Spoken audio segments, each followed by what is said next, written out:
when we got off the air yesterday, Vanessa, while you were all comfy down there in Miami, oh my goodness. Yo-Yo and I, we had no idea in the studio that about the downpour that was coming in. I got messed up. Yeah, how messed up did you get? Real messed up. That's what I saw. That's what you saw. Yes. We had no idea this was happening, right? Like, I knew it was raining.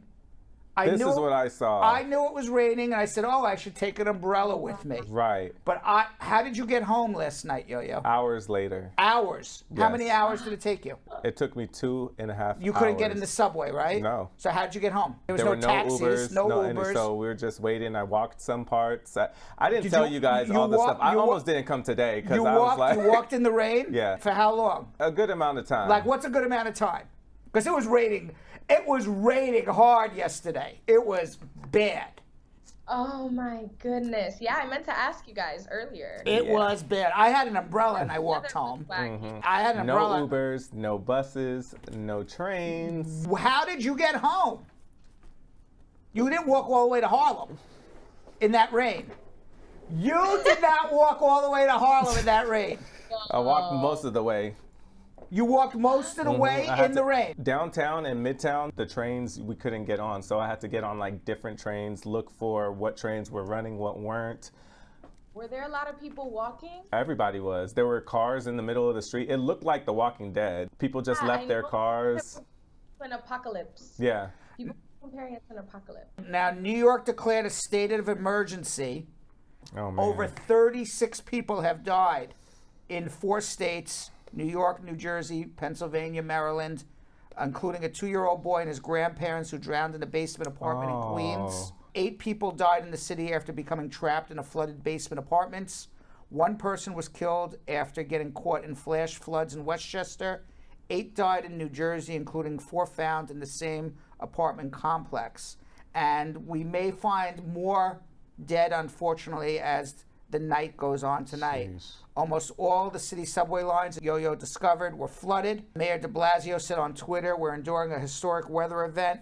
New York Governor Kathy Hochul told CNN the rain was far more than anyone really expected and left the region in a very dire situation. My thing is the weather person. Right. Because come on, weather person. The last hurricane they predicted, quote unquote, it was nothing but like a little bit of rain. Nothing. They didn't even tell us anything about this. You know, the last hurricane, I left Atlanta early to beat it home because I didn't think I was going to get home for days. Right. And it was nothing. It was nothing. The only reason why I even brought my umbrella was because I walked out when I was on my way here and I was like, oh, dang, it's raining a little bit. Yeah. Let me take my umbrella. That's the only reason. Yeah, nobody told us this was going to happen. Did anyone tell us that the subways were going to take a shower? Now, after the fact, the National Weather Service in New York said, oh, maybe you should get off the streets, people. Oh, you think? Oh, gee, you think? Yeah. Hours in. Yeah. Now, this morning, the New York, we had no idea when we got off the air what we were getting into. What? Yeah, now this morning, the New York Fire Department said rescuers had been removing people from flooded roadways and subways across New York City. At least 5 flash flood emergencies were issued Wednesday evening by the National Weather Service. New Jersey Governor Phil Murphy declared a state of emergency. President Biden said he'd spoken to governors and the Federal Emergency Management Agency. I think President Biden needs to speak to the weatherman or weather woman. That part. The weather people. That part. We have to be better prepared. Let people know, by the way, the roads are going to be flooded. Stay off the roads. I mean, well, the last time they warned us, nothing happened. Yeah. So who's to know when it actually will? It was the largest rainfall ever recorded in New York. More than 8 inches of water in some places, 10 inches in others. More than 5 inches of rain fell per hour. How do they not know it's going to be the largest rainfall in the history of New York City? And nobody tells you. That's so insane to me. Yeah, my mom was stuck in traffic for 5 hours. She was going to go step out and pick my sister up at work, and she only got to step out. She couldn't even get anywhere. Crazy. And in other weather-related situations, in Louisiana, almost 1 million people are still without power. Lieutenant Governor Bill Nungesser told CNN because of scarce supplies and uncertain timelines about utility restoration, evacuees should stay away until they're told to come back. In Louisiana, they're saying, don't come home. Right. Don't come home. When they're saying don't come home, that means in Louisiana, you are not getting electricity for weeks. Yeah, that's a problem. All right? Because if they knew they were getting electricity back in a day or two, they'd be like, yeah, come back. Come on back. We need to open up Louisiana. Right. When they're saying don't come back, they're saying like 30 days from now, maybe you'll be able to turn the lights on. That's crazy too. Yeah. That's as crazy as nobody told us it was going to downpour in New York. I couldn't even imagine being out of gas, electricity, all of that for 30 days. Yes, awful. Awful. Now, more than 977,000 homes and businesses in Louisiana, more than 37,000 in Mississippi are without electricity. President Biden, He's got some work. he's going to take a trip around Louisiana. And he's going to go walk around Louisiana. He's going to go, yep, problems. Yeah. I don't think he needs to take a walk around to determine that one. Nah. But he's going to do it just for the photo op to look like he's doing something. Oh, yikes. In more weather-related news, the Caldor Fire in Lake Tahoe is fast-moving. Lake Tahoe has now evacuated 54,000 residents. Hello, God? Yeah, please. Why couldn't you turn the hurricane to Lake Tahoe? That's where they needed 5 inches of rain per hour. We didn't need it here. It went the wrong way. The Caldor Fire has burned more than 76 square miles, consumed 210,000 acres. It is now California's 17th largest wildfire on record. The fire is being fueled by dangerously dry conditions. California Governor Gavin Newsom declared a state of emergency. So far, the Caldor Fire has threatened 32,387 structures, destroyed 622 homes. 40 structures have been damaged, and at least approximately 40 structures have been damaged, and 5 injuries reported. And through 14 active fires going on right now in California. Climate change is not a real concern.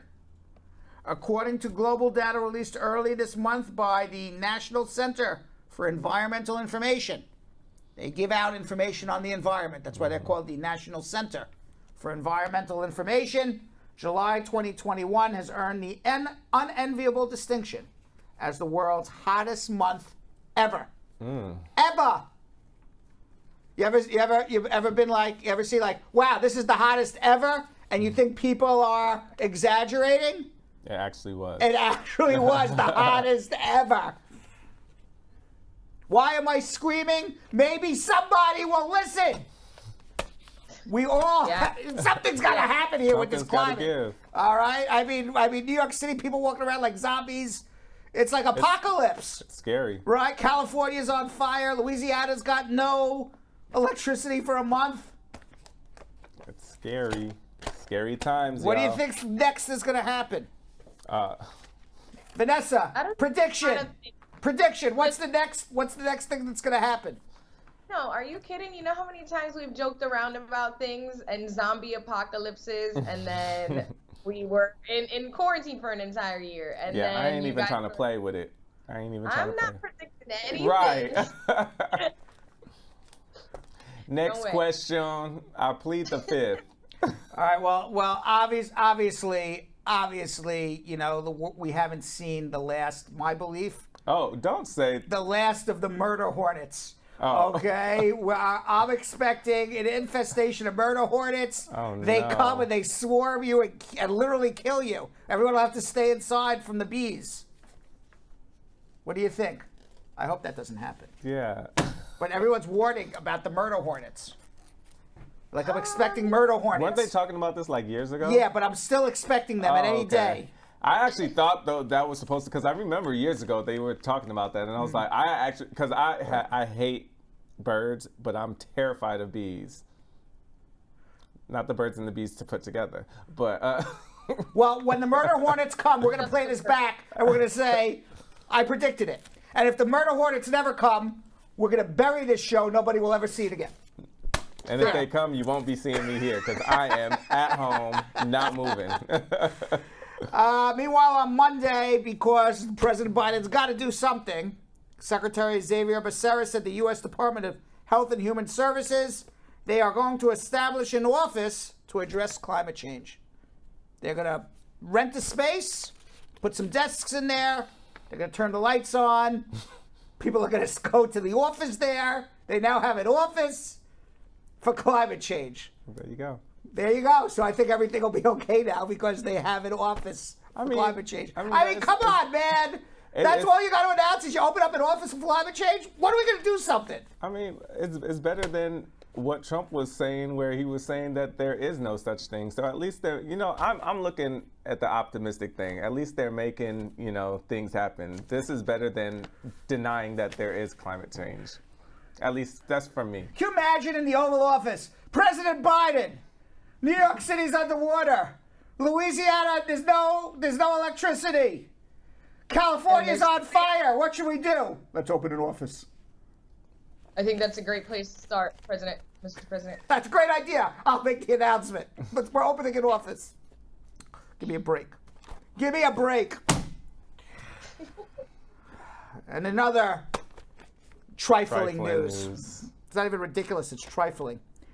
Texas, the day after abortion became illegal in Texas, okay, Texas, a new law went into effect in Texas. Same day, actually. They didn't even wait 24 hours. You can now carry a gun in Texas as long as you don't have a felony. No license, no nothing. You own a gun, you can carry it. It's like the Wild West. No, by the way, you got to be over 21. Oh. You got to be over 21 to carry a gun and no felony. That's about it. That's the only requirement to openly carry a gun in Texas. I want to know anybody in the comments or even you, Nesquik, anybody has ever seen Handmaid's Tale? If y'all have seen it, I feel like Texas is turning into that. Republican supporters of the bill have argued that by removing the licensing requirement, they are removing an artificial barrier to residents' right to bear arms under the Constitution. So that's we're going to emphasize that aspect of the Constitution, but we're not going to focus on human rights and decisions. Okay, got it. Mm-hmm. Right, because you would be killing a fetus, but once the fetus is alive, we can shoot the hell out of it. Right. That's basically it. I mean, I was thinking that, not that particularly, but yeah, just one day to the next. It's so bizarre, truly. Like, so bizarre. I can't make a choice, but we can, carry this gun. Mm-hmm. Anyone over 21. Dallas Police Chief Eddie Garcia with the most obvious comments about all of this says, with this open gun policy, it's going to be really hard for the police to differentiate a good guy with a gun from a bad guy with a gun. That part. Yeah. To me, it doesn't sound like they even care. According to Karzowski, now Karzowski, who's Karzowski? We don't, somebody. Another. Okay, so according to Karzowski, he's with Everytown, which is an anti-gun lobby group. One of the reasons that open carry is so dangerous is because it's so difficult to enforce. It's hard for law enforcement when they see someone walking down the street with a military-style assault weapon to understand their intentions and respond accordingly. I'm just going to tell you something, okay? Texas is going to become a very dangerous place. It's going backwards. It's going to just be a very, very dangerous place there in Texas. A lot of people are moving to Texas. They're going to be moving out soon, too. They'll be moving out soon, too. Meanwhile, one student who was shot yesterday at a school in North Carolina. They found the gunman. It was in Mount Tabor High School in Winston-Salem, North Carolina. And the suspect is a fellow student who is not being identified because probably under 18 years old. President Biden has said that he wants to change the abortion law in America. He wants to be able to enshrine Roe versus Wade as a law. That is not going to happen. There's too many conservative congressmen and senators. You need 60 senators to pass that. So that's like opening up an office for climate change. Extremely effective. Extremely effective. So Coronavirus, by the way, here's some good news, Vanessa. Good news. Yeah, 80% of Americans are either vaccinated or have antibodies for coronavirus. Okay. So that means that America shortly, hopefully, could be, possibly, perhaps, nobody really knows for sure, but getting close to what is called herd immunity. And once we get herd immunity, at least in theory, things could possibly, perhaps, maybe, only the magic 8-ball would know for sure, go back to somewhat normal. So that's some good news. All of those uncertainties. But at least, because nobody knows what's going to happen, but 80% of Americans have vaccinated or have some sort of immunity to COVID. Isn't that good news? It's good news when I see the death toll and all of the bad stuff going down. We are trying to give some good news here. Well, like I said, I got to see the stats. Mm-hmm. Then I'll be happy. This is according, by the way, this is according to the U.S. Centers for Disease Control and Prevention. If you believe them. I mean, I believe that 80%, if that's what they say, but I just need to see the death toll.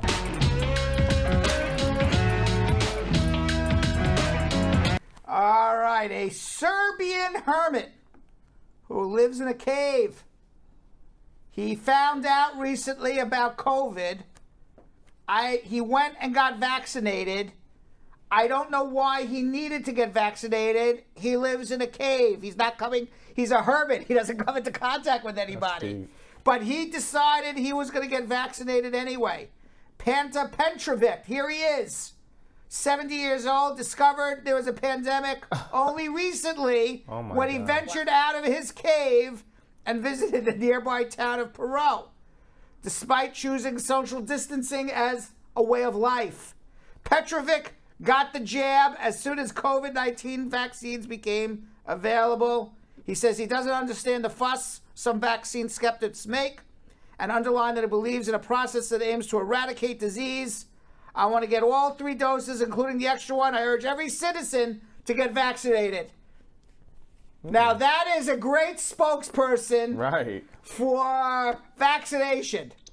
Let's bring the man out. He lives in a cave. He's not crazy at all. He's completely sane. Let's all listen to him. Do we have any sound? Wow. Is there any sound from our hermit? I mean, it makes sense for him. It makes sense for him to get it if he's, visiting the town.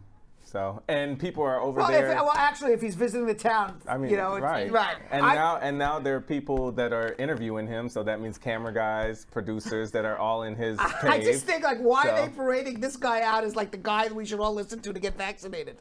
The guy who lives in a cave. Why is he the expert? But he had no idea, and even he thinks it's the way to go. Is that what? Okay, so that's perhaps the way it is. Maybe. Oh. Now, he gave up a career as a mechanical engineer 15 years ago in a bid to distance himself from the modern world, and he moved into a cave. Could never do it. Would you ever live in a cave, Jonathan? Just answered your question before you even asked. Vanessa Contreras, you and your Libra boyfriend in a cave, off the grid, no social media. You're like Fred and Wilma Flintstone. What do you think? Is that a life for you? I might not be a life for him, but actually it might not be a life for me either. That I don't. Remember, Libras like nice things. Libras nice things. I couldn't even do it for a week, unless I was getting paid for something like this, like Survivor. Wow, Jonathan. That's it. Meanwhile, an experiment. Huh? What if it's just a human experiment? Get another human. I fail. Yeah. Meanwhile, we're coming into 2021, and it's not enough that we have some woke culture. Sharks are starting to get woke also. Yep, they don't want to be called man-eating monsters anymore, sharks. And when people come into contact with a shark, because some sharks could be nice, They're not all mean, man-eating creatures. Now we are supposed to call an incident with a shark a negative encounter instead of a shark attack. Vanessa, if you come into contact with a shark and he bites your arm off, is that just a negative encounter or is that a shark attack? I want you to go back to the part where we're saying that they no longer, as in the sharks, the sharks have feelings now. And they have decided yes. that is not the proper way. They have contacted their PR. Correct. Is what right. Man-eating sharks apparently have a PR problem, and there are people, shark experts out there that want to fix this. Sharks have feelings too. Yes. Now the shark experts, they want to rebrand the shark attack as the negative encounter. I'm good, y'all. Yes. I'm good. Now, campaigners have long called for a change in the language used to describe the shark attack. They want to stop painting these animals as vicious man-eaters, but cuddly little creatures that are just kind of hungry. Right. The Australian The Australian Marine Conservation Society has already taken the step. The Sydney Morning Herald reports that a government website set up to monitor incidents have already made the switch. Beware of negative encounters with sharks instead of shark attacks. The Department of Primary Industries in New South Wales is making a change too, pointing out that victims often refer to their own experiences as incidents. 8 people were killed in shark-related incidents in Australia last year. But the sharks say it was all an accidental.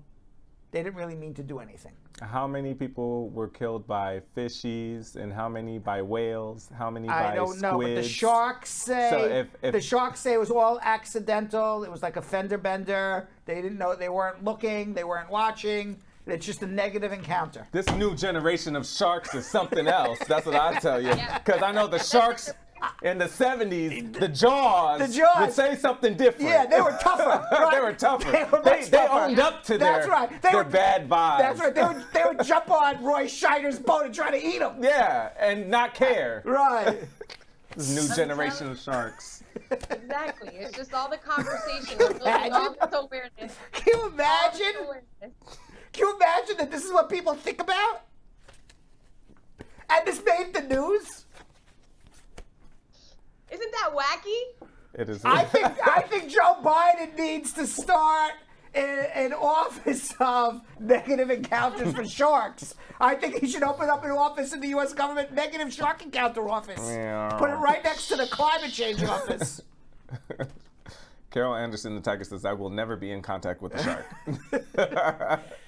Meanwhile, the skeleton of a 66 million year old giant Triceratops, thank you. This is the one with the 3 horns. Could soon belong to a lucky dinosaur enthusiast for about $1.4 million. What? The specimen, dubbed the Big John, has a skull 8 feet 7 inches long, 6 feet 7 inches wide, 3 feet, and his longest horns are 3 feet 7 inches long, more than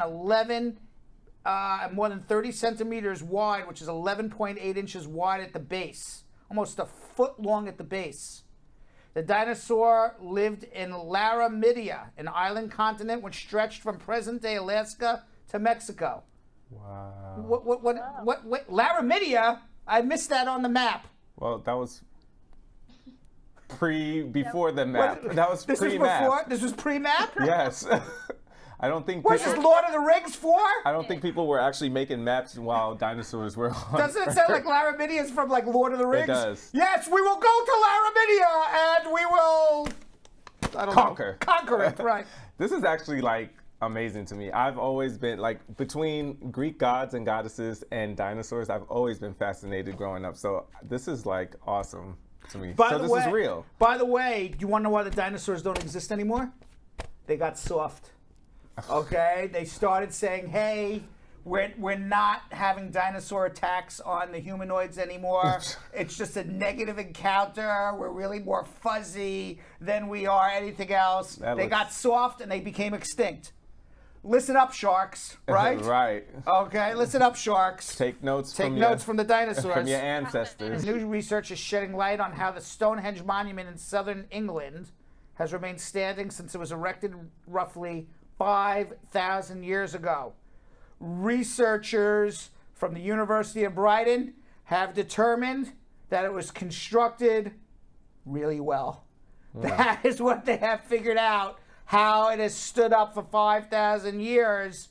They have determined through a comprehensive analysis of samples taken directly from the Stonehenge that the geological and chemical structure of the stones are indestructible. Oh, wow. Yes.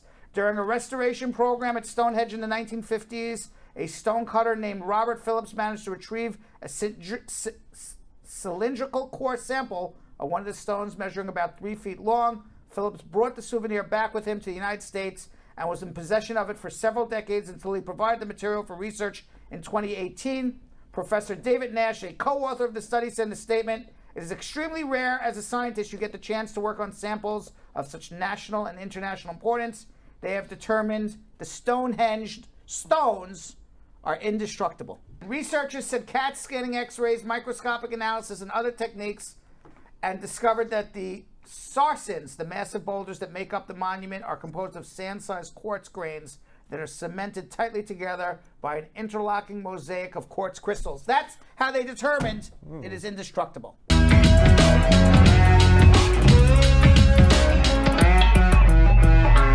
Thanks for watching. For more Bradshaw Live, like and subscribe to our YouTube channel.